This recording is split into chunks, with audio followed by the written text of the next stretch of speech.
Clerk, yes sir. ವಕೀಲರೆಲ್ಲರೂ file produce ಮಾಡಿದ್ದಾರೆ. ಹೌದು ಸರ್.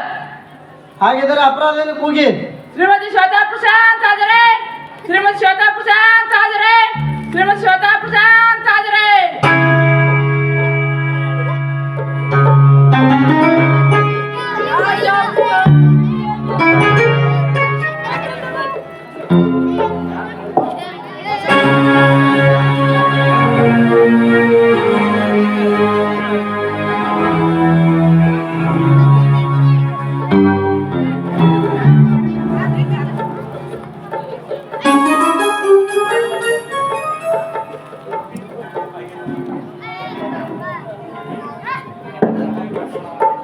ಯಾವಾಗಲೂ ಸತ್ಯವನ್ನೇ ಹೇಳುತ್ತೇನೆಂದು ಪ್ರಮಾಣ ಮಾಡಿ. ಸತ್ಯವನ್ನೇ ಹೇಳುತ್ತೇನೆ, ಸತ್ಯವನ್ನಲ್ಲದೆ ಬೇರೇನು ಹೇಳುವುದಿಲ್ಲ.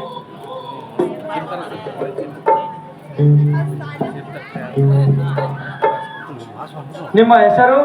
ಶ್ವೇತಾ. ನಿಮ್ಮ ಪತಿಯ ಹೆಸರು? ಪ್ರಶಾಂತ್. ನಿಮ್ಮ ಉದ್ಯೋಗ? ಹೊಲ ಮನೆ ಕೆಲಸ. ನೋಡಮ್ಮ, ನೀನು ಸುರೇಂದ್ರನ ಮನೆಗೆ ನುಗ್ಗಿ ಅಲ್ಲಿದ್ದ ಶಿವಕುಮಾರ್ ಹಾಗೂ ಅವನ ಹೆಂಡತಿಯನ್ನು ಕೊಲೆ ಮಾಡಲು ಕಾರಣ? ಇಲ್ಲ ಸರ್, ಆ ಕೊಲೆ ಬಗ್ಗೆ ನನಗೇನು ಗೊತ್ತಿಲ್ಲ. ನೋಡು, ನೀನು ಸುಳ್ಳು ಹೇಳುತ್ತಿರುವೆ. ಸಬ್ ಇನ್ಸ್ಪೆಕ್ಟರ್ ಬಂದಾಗ ಇಬ್ಬರನ್ನು ಕೊಲೆ ಮಾಡಿ